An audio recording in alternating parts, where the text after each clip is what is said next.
And that's the question that people are going to be answering. That's a damning non-answer, to borrow a phrase. Mass deportations, a vast majority, that's not a non-answer. I'm the only one actually giving facts here. It is a non-answer. Why do you know better than Mike Pence? Is broadly supported by the American people, including Hispanics. Why shouldn't we listen to Donald Trump's vice president as chief of staff? So ask the question a different way then, Tim.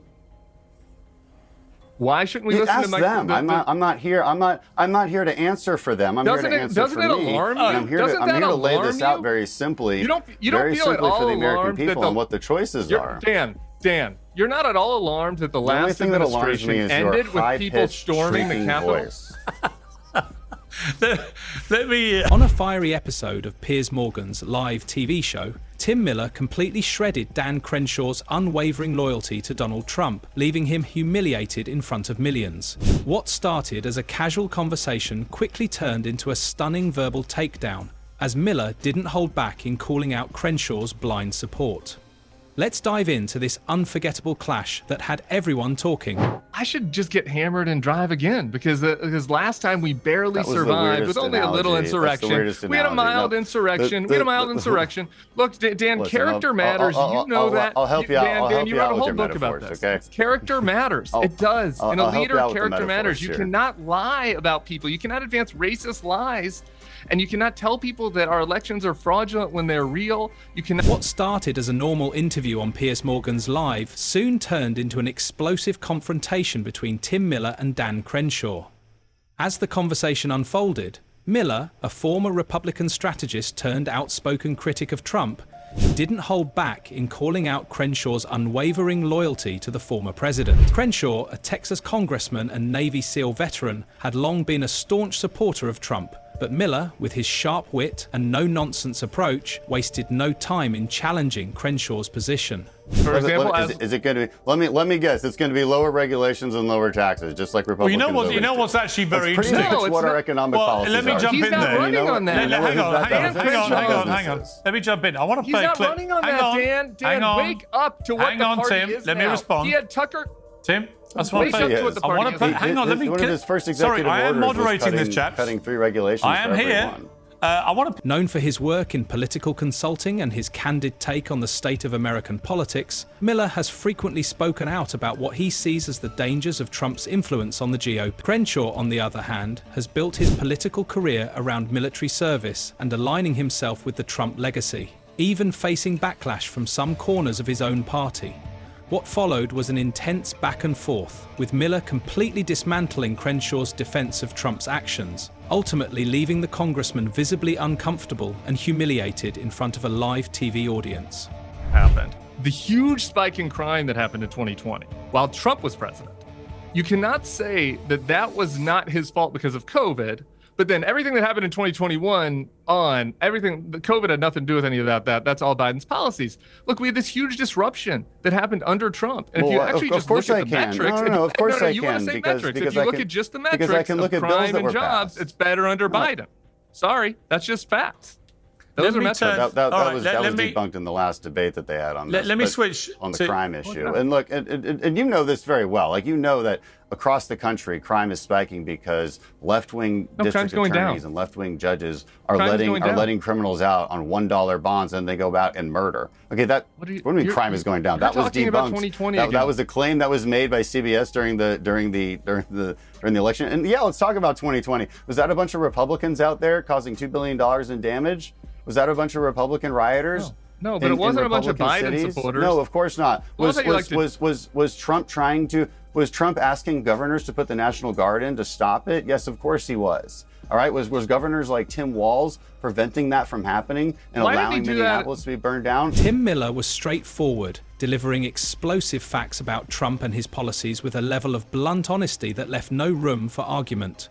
Known for his no-holds-barred approach, Miller didn't shy away from exposing the flaws he sees in the former president's leadership, particularly when it comes to his policies that have deeply divided the nation. Drawing from his extensive experience as a Republican strategist, Miller provided sharp, evidence-based critiques of Trump's actions, from his handling of the pandemic to his divisive rhetoric on immigration and race. Donald Trump and a Stephen Miller administration to do a mass deportation of tens of millions of people. Do you know who deported Tim? Did you know I who noticed deported? You interrupt me, but not Dan as much. Do you know okay. who deported the most people in the history of the United States? Obama deported a lot of people. I don't know if it was the most, I assume that's where you're going. Not a lot of people. Barack Obama deported over 3 million people, which pro rata made him the biggest deporter of people in the history of presidencies. Right, a Democrat. Barack Obama. Thank you for that fact check. But I'm not saying I'm against any deportations. Obviously, we need to deport some people. I'm saying that I do not trust the Donald Trump administration that did child separations, that is going to have Stephen Miller in charge of the immigration regime. Obama separated people, kids and families. Could I please? To do a mass deportation. And another good reason not to trust them is you're doing this performative thing where I'm a little bit upset about how Kamala's exaggerating on this or that. But like Donald Trump is making up just flat out lies, inhuman lies about people that are in this country illegally and planning to deport them, saying he will deport like the Haitian migrants who have legal status here in this country. He went on a national TV stage and said that they were stealing pets from their neighbors and eating them.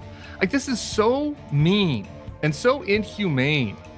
With each point he made, Miller seemed to get more pointed in his dissection of Trump's failures, citing specific instances where Trump's leadership was not only ineffective, but also harmful to the Republican Party's future. His passionate remarks weren't just about defending his political views. They were a personal statement about what he believes the GOP has become under Trump's influence.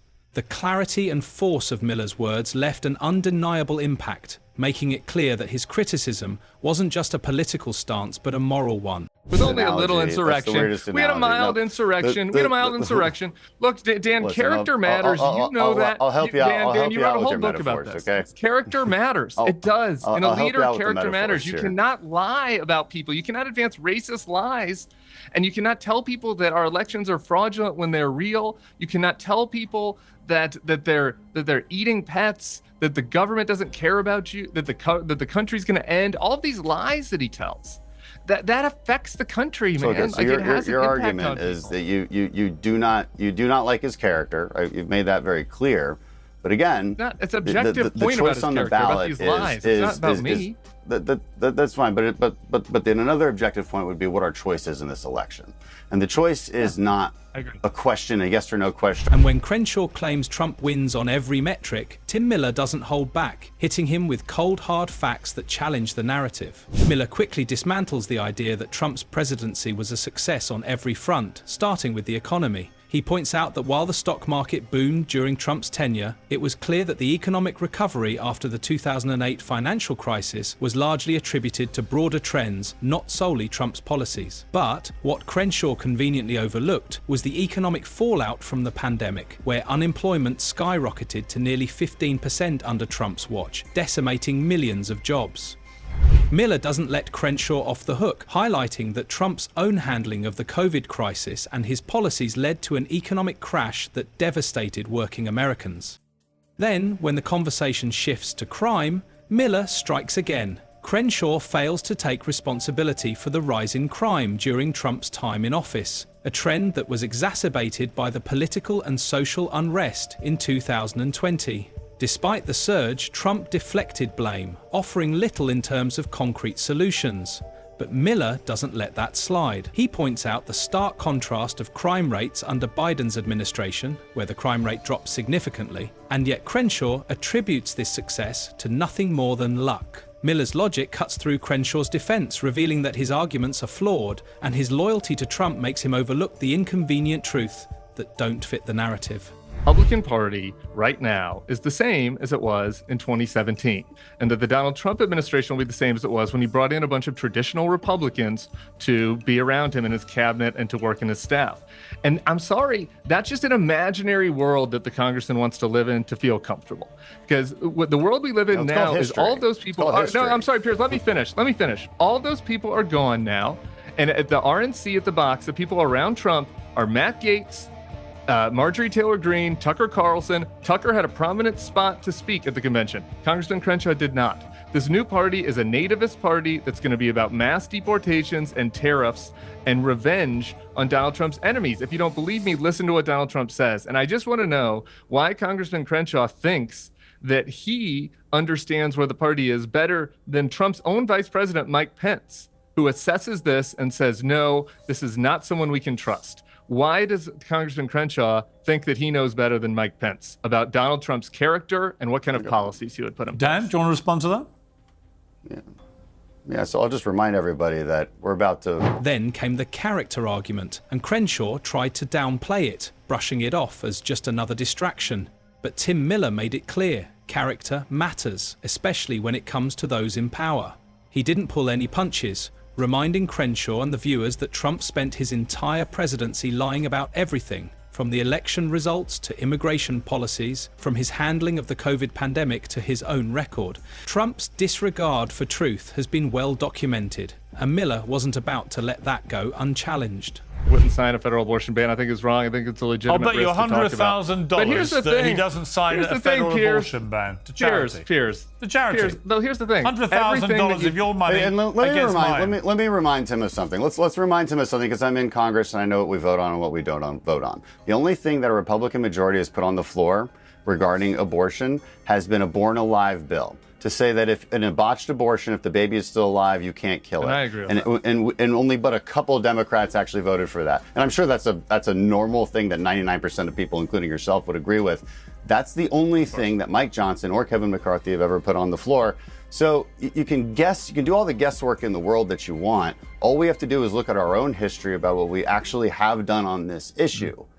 And you're going to get a pretty good answer about what we will do on this issue. Yeah. Let me turn to... hang on, Tim, I want to move on to immigration, because I think it's another potential big Achilles heel for Kamala Harris, which is that she, whether people want to admit it now on the left or not, indisputably was the border czar. You know, MSNBC and many other Democrat skewed television pundits and networks and so on all perpetrated this idea that she was the new border czar, that Biden had put her in charge of sorting out the southern border crisis, and it's clearly been a spectacular failure, which is why they're desperate not to call her the border czar. Now, she was asked again about this on 60 Minutes. Let's take a look. The problem, Tim, is that she can spin it any way she likes, but the reality is the reality, that the southern border remains an absolute basket case of a crisis, with unbelievable numbers of people coming in on a daily basis. And it's on her, isn't it?